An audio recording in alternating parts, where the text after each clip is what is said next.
Украв мотоцикла, Коля. Приїхали мене цьому чудіку за таким прицепом за мотиком і за машиною.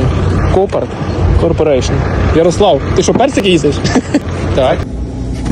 Просто через ворота вийшов з мотоциклом. Вивів мотоцикл. Дивись, бо щас хтось побачив.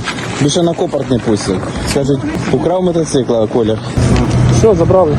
Небагато роботи. Та роботи взагалі немає. Ну, правда, поворотників немає. І кнопки немає. Ну, я вже навчився заводити. Ось загружений мотоцикл. Дружбан мені підігнав номер Beach Life 71 тисяча.